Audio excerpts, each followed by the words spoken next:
nome é Marcel Diego Tonini, sou campineiro, sou pesquisador de história oral desde 2007, onde eu ingressei na Universidade de São Paulo, no mestrado, e me formei no Núcleo de Estudos em História Oral da USP. A minha pesquisa trata dos negros no futebol, né, e aí eu me insiro na questão da pesquisa a partir da história oral, com esses negros no futebol. No mestrado, trabalhei com negros de várias áreas, né, futebolistas, treinadores, árbitros, enfim. E agora no doutorado apenas com futebolistas, mas sempre a partir da história oral, que traz uma visão diferente para o tema. Me ajudou a trazer um outro olhar para a questão, né? Porque sempre se falou dos negros no futebol, mas pouco se utilizou os relatos deles, né, sobre a presença e a atuação deles no futebol. Então, a história oral traz a experiência, né, traz a questão subjetiva para a discussão, algo que sempre foi muito posto de lado pelos documentos escritos, jornais, enfim.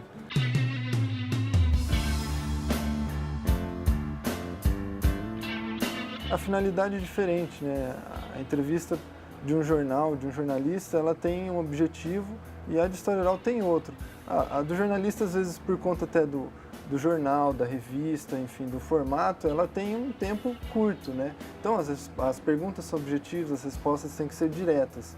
E na história oral, não. Na história oral, se trabalha com subjetividades, se trabalha com estímulos, né? Então, em vez de se fazer uma pergunta direta, se faz um estímulo. Me fale sobre a sua vida na escola, enfim, e por aí vai. Então, é uma pergunta aberta. Existem muitas diferenças entre história oral, antropologia, jornalismo, sociologia, no tratar da entrevista. Então, eu busquei a entrevista de história oral justamente porque a entrevista de história oral, ela trabalha com memória, com subjetividade, né, e que isso é algo que o jornalismo certamente não dá, porque o jornalismo tem outra finalidade, outros objetivos, é algo direto, né, encaixado, então isso o jornalismo não dá. A antropologia, talvez, dependendo do modelo de história oral que essa pessoa vai seguir. Porque dentro de história oral também não existe um só modelo, existem vários, né? Dentro da história oral a gente também busca trabalhar com elementos, com técnicas de pesquisa que são de outras áreas, como a própria antropologia. E aí se encaixa o caderno de campo. Então, geralmente, quando a gente faz uma entrevista, antes da entrevista, a gente já usa o caderno de campo e ali a gente conta o que aconteceu até você, nos contatos com a pessoa que você quer entrevistar. Aconteceu a entrevista, no pós-entrevista você se volta para o seu caderno de campo e ali você também registra como que se deu a entrevista, os seus sentimentos, né, as suas experiências, foi uma entrevista boa, não foi boa, por quê, por isso, por aquilo, como que o entrevistado se portou durante a entrevista. Então eu vejo assim, que na história oral, ou pelo menos nessa linha de história oral que a gente trabalha, a gente procura trabalhar com técnicas de pesquisas que são de várias disciplinas, né, e que ajudam a gente a ter uma visão, digamos, ampla, né, da entrevista e de como se trabalha com isso. A entrevista na história oral, ela requer todo um projeto onde tem uma temática, onde se define um grupo de entrevistados, né? E a partir disso, então, você vai formar uma rede de entrevistados onde essas pessoas vão abordar um tema do interesse do projeto. Pode ser educadores, professores, alunos, as pessoas que vivem no entorno de uma escola. E a entrevista em si, ela requer todo um preparo, né? Você precisa se preparar. O primeiro ponto é a negociação com os entrevistados, né? Você vai negociar o horário, o tempo de duração, o local da entrevista, a duração. E a partir disso se define todas essas questões e você vai se preparar também para a entrevista. Como? Você tem que ter um conhecimento prévio do tema, né, de que se trata da entrevista, e também um conhecimento prévio do entrevistado. Você tem que saber minimamente quem que é aquela pessoa, né, porque qual a importância dela para o projeto, e isso tem que ficar claro também para a pessoa, né? A motivação de você procurá-la, né, para entrevistar. A questão da condução da entrevista na história oral, ela é algo que tem que ser pensado antes da entrevista, né? E até mesmo, de alguma maneira, ser falado com o entrevistado. Como é que vai se dar essas entrevistas? Serão perguntas diretas, serão perguntas indiretas, um pouco flexíveis? Há um roteiro prévio dentro do projeto, né? Que essas pessoas têm que passar por tais e tais perguntas ou não, né? Isso tudo tem que ser definido previamente. E no ato da entrevista, e estando isso claro para o entrevistado e para o entrevistador, aí sim você vai abordar, no caso de entrevista de história oral, precisa ser claro se é uma entrevista de história oral temática, se ela tem um roteiro mais ou menos fechado para aquilo, ou se é uma entrevista de história oral de vida. Uma entrevista de história oral de vida, ela é bastante aberta, então você está ali para registrar a história de vida, as experiências, as memórias, né, daquela pessoa. Então, ela é uma entrevista aberta, você não vai para ela com um roteiro que você tem que seguir, né? E isso torna a entrevista bastante flexível, aberta. A pessoa pode abordar diversos temas e você, às vezes, aquele tema te interessa e você vai aproveitar, às vezes, um momento de silêncio da pessoa para amarrar algum tema do seu interesse. Então, se me interessa a pessoa falar da vida dela ao redor de uma escola, então, no momento de uma pausa, aí eu aproveito aquilo e faço um estímulo para a pessoa. Falar, me fale mais disso, como é aquilo? Veja, são sempre perguntas abertas, né? E a partir de então, aí a pessoa vai se falar, discorrer sobre aquele assunto, né? Mas sempre não tem um começo e um fim pré-estabelecido numa entrevista de história oral de vida. São passo a passo, você vai sentindo se o entrevistado, você tem que saber respeitar o entrevistado, o tempo dele, se às vezes ele chora, se emociona, aquilo você também tem que dar um tempo para ele, né? Você não tem que colocar a tua pesquisa ser mais importante do que a história que a pessoa está contando, você tem que respeitar isso. Na verdade, a gente está ali mais para escutar a pessoa, né, contar as suas experiências e, de alguma maneira ou outra, ir estimulando ela a falar de um assunto que é do seu interesse, enfim, que faz parte ali da vida da pessoa, né? A questão de ter um roteiro previamente estabelecido, né, isso existe tanto numa pesquisa de história oral de vida quanto de história oral temática. Sempre tem algum roteiro mínimo que seja de perguntas que são importantes para um projeto, né? Essas perguntas não necessariamente, principalmente numa pesquisa de história oral de vida, elas precisam ser feitas, precisam ser ditas pelo entrevistador e que o entrevistado responda.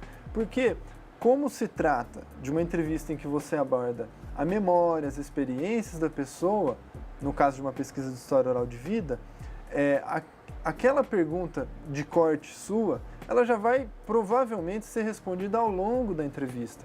Então, você nem sempre, necessariamente, vai fazer aquela pergunta. A pergunta está mais ligada a algo que é direto, né? Me fale seu nome, aonde você nasceu, isso é uma pergunta direta.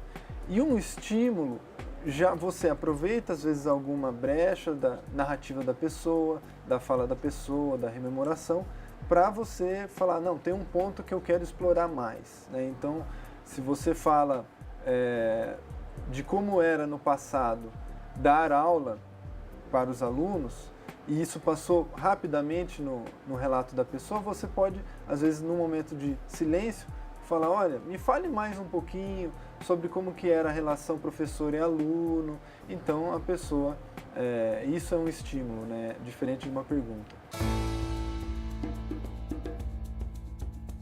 Durante uma pesquisa, a gente aprende muito, né? Aprende a entrevistar. Você nunca sai de uma entrevista do mesmo jeito que você entrou para a entrevista. Você sempre aprende algo durante uma entrevista, né? E ao longo de uma pesquisa que envolve diversas entrevistas, você aprende muito, né? E no meu caso, eu entrei em algumas entrevistas muito preocupado, principalmente no começo, né? Preocupado com o roteiro que eu tinha que seguir, que eu não podia deixar de fazer determinada pergunta. E conforme foi passando, né, a minha pesquisa, eu fui vendo que não necessariamente eu tinha que abordar determinado tema, porque ao longo da narrativa a pessoa já ia abordar aquilo ali. Então eu fui aprendendo exatamente o momento em que se faz uma pergunta, em que se faz um estímulo, mas nem sempre é assim, as entrevistas nunca são iguais, então a gente acaba lidando com diversas situações, né? Então há situações, por exemplo, em que você precisa voltar ao seu roteiro, porque senão a pessoa divaga e fala de coisas que estão fora, digamos assim, do seu interesse, do interesse da pesquisa de modo geral. Então, em alguns momentos eu tive que trabalhar com entrevistas múltiplas, ou seja, trabalhar em diferentes dias com o mesmo entrevistado, né? Pois a pessoa falava bastante, pormenorizava situações, detalhava, então isso é uma questão que a gente aprende bastante. Outro ponto é saber que tem entrevistados que já tem uma ideia clara, formada do que quer passar, da sua história de vida, e chega ali e fala tudo, e a partir do momento que ela silencia, muitas vezes, no meu caso, depois de 40 minutos, 45 minutos, aí você vai ter que explorar os pontos que nem sempre parecem perfeitos numa história de vida. Então você tem que fazer perguntas sutis em que você vai querendo abrir novos caminhos sobre a história de vida daquela pessoa. Em outros casos, não. Em outros casos, a pessoa vinha preparada para uma pergunta do tipo jornalística, ou seja, perguntas e respostas objetivas, né? E aí, ao longo da própria entrevista, eu falava para ela, olha, não precisa ficar preso, eu não estou aqui, embora eu esteja com papel, com diversas perguntas, você fique à vontade para falar sobre a sua vida, sobre a sua carreira. E aí a pessoa, ao longo da entrevista, foi entendendo um pouco a proposta da minha entrevista, por mais que antes da entrevista eu já tivesse falado para ela como que era a minha entrevista. No mestrado, eu trabalhei apenas com entrevistas gravadas em áudio. Agora, no doutorado, eu trabalho com entrevistas com câmera, com mais pessoas, e isso é uma coisa que interfere bastante na entrevista, né? No que o entrevistado vai falar, porque uma coisa é ele chegar e tá você ali com o seu gravadorzinho, alguma coisa às vezes discreta, outra coisa é você chegar com 5, 6 pessoas, né, que fazem parte de uma equipe, que vai ajudar a realizar aquela entrevista, né, com uma câmera grande, enfim, a pessoa... Isso é uma coisa que tem que estar determinada antes, e a pessoa tem que saber disso, porque se for uma entrevista gravada em vídeo, a pessoa ela tem que se preparar, vai pôr uma camisa, vai vir de tênis, vai vir de sapato. Se for uma entrevista às vezes em áudio na casa dela, às vezes ela vai estar à vontade, de bermuda, de camiseta. Então isso é uma coisa que interfere bastante. Mas te digo, isso não é uma coisa, não existe uma regra, né? Porque no meu caso eu trabalho com futebolistas, né, profissionais, então são pessoas que estão acostumadas a dar entrevistas para câmeras, com muitas pessoas no entorno.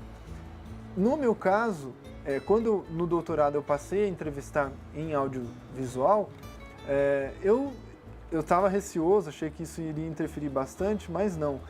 Pelo contrário, porque eles já estão acostumados, e até o fato de ter uma equipe com 6 pessoas, 3, né, enfim, isso, aos olhos deles, no meu entender, parece que é a pesquisa mais séria. Então então eu vou dar entrevista, inclusive uma entrevista que é numa instituição como o Museu do Futebol, isso tem um peso. Essa entrevista na casa da pessoa, no escritório, isso tem outro peso, né? Então existem muitas nuances dentro de uma entrevista.